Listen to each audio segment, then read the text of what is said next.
Hey, what's up? This is Chosen, and we are heading into the middle of the week. We've got the Forge Pass live. This is the first time they have done a Battle Pass type mechanic since way back in the day. A lot of you probably weren't even playing back when they did the Battle Pass, and then they discontinued it. But now we are getting another iteration of the Forge Pass, a little bit of a different spin on it. So we're going to go over how this is going to work and get you caught up on everything going on in the game as we head into the middle of the week, because we've also got the Fragment event obviously launching as well. So let's get into it.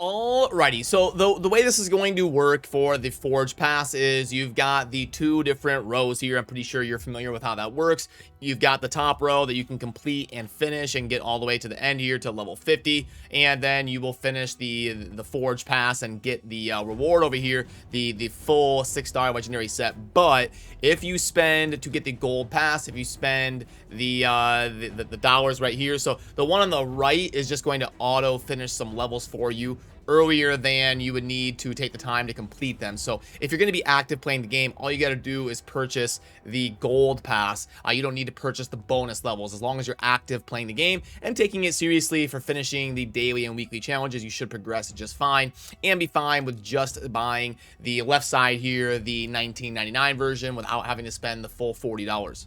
So then obviously we need to figure out, is it worth getting this bottom row? Are the rewards sufficient enough and worth the $20 that you're going to spend? I mean, it looks like it. It's a lot to get plugged into a calculator, but you get some chaos ore and lots of silver, lots of charbs and glyphs and different kind of things going on here. It's probably a pretty decent $20 if you're a spender on raid. You're not getting any shards or anything, unfortunately. It'd be nice if they threw in like a void shard here and there at the big levels, like level 25 and level 50 or something. You got a couple shards to throw in there. There is no shards, unfortunately, but all in all, it's probably a pretty decent value if you spend money on raid in terms of what you're getting for $20 with the bonus rewards here on the bottom.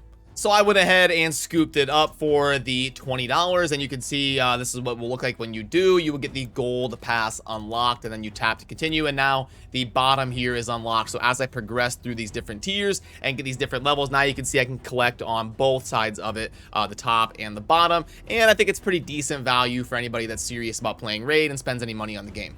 But admittedly, there's a lot that I would do different, obviously, and I think in general, maybe the community is going to be a little bit disappointed about this. You know, it's exciting that they're open to these mechanics again for the Battle Pass and the Forge Pass and stuff like that. But I do think it's a little bit underwhelming in general.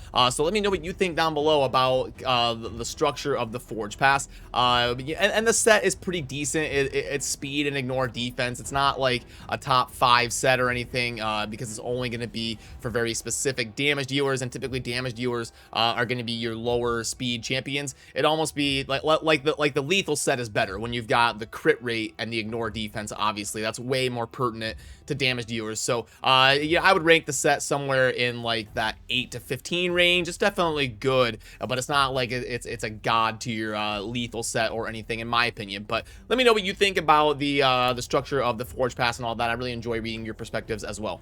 But what you're going to want to make sure you're doing is looking at your daily challenges and kind of being active on these and trying to get these done. It looks like it resets at exactly the same time as the daily reset. So whenever your faction wars and stuff like that reset for the day, that is when the Forge Pass is going to reset as well. It's going to be the exact same time here because 7 hours and 34 minutes. For me personally is when the daily reset occurs. It's not going to be like the clan boss where it resets at a different time or anything like that. It's going to be synchronized with the daily reset. So you just kind of, you know, go through here, look at this, and try to get as many points for progress as you can. And you'll also have the weekly challenges to go ahead and complete as well alongside the daily ones. And since the Forge Pass is going to be 4 weeks long, you can see up on the top right the 3 weeks and 6 days, basically right under 4 weeks because it just launched. That means we're going to get 4 different iterations of weekly challenges. And then you click the little tab right here that is going to say view, and you can see the breakdown of what you need to get done in this first 7 days that we have the Forge Pass live. It will break it down and it will show your progress. So just something you want to kind of loosely check on every day or two and make sure you're making progress on this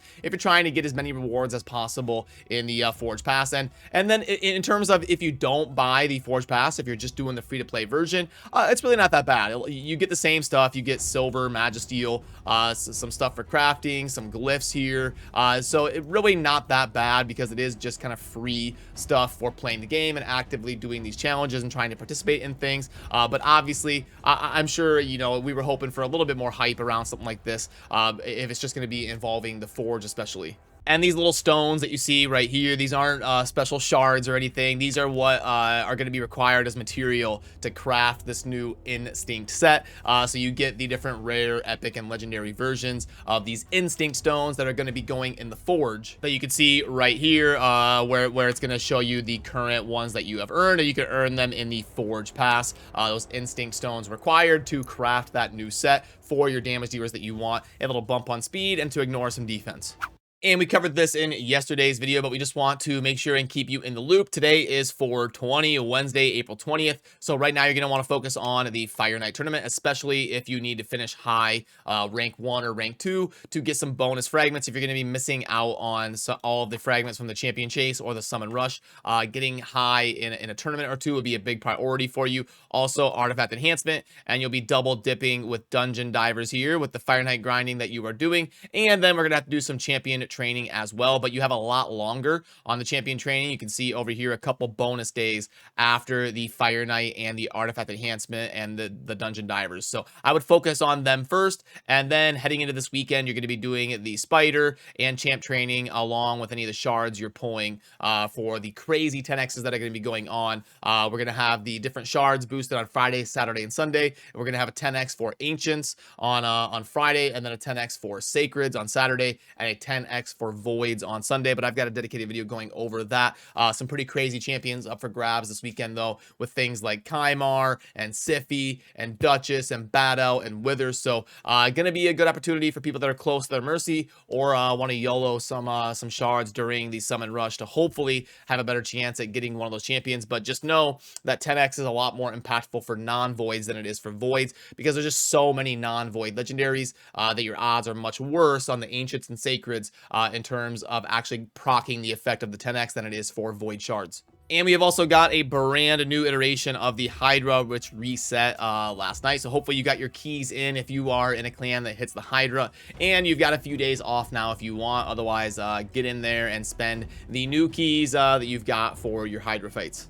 So alrighty, I am going to head on over to stream. If you'd like to pop in and say hi, a link is down below in the pinned comment showing you if I am still live or not. I always remove that pinned comment up top when I go offline. That way you know if I'm still chilling over there on Twitch or not. But like I said earlier, let me know your thoughts on the Forge Pass. This is a brand new mechanic, so I want to get a lot of community feedback. I'll probably also put up a poll over on the community tab of the channel so we can see how everybody is kind of feeling about the Forge Pass. If I had to guess, maybe people are a little bit underwhelmed and hoping we were going to get a little bit more here, but at least Plarium's open to the idea of doing stuff like this in the game to give us goals to earn more and more rewards. So anyway, let me know what you think, and I'm going to head on over to Twitch and get a live stream in. So that'll do it for me on this one. Have a great rest of your week, and as always, thank you for watching. Peace.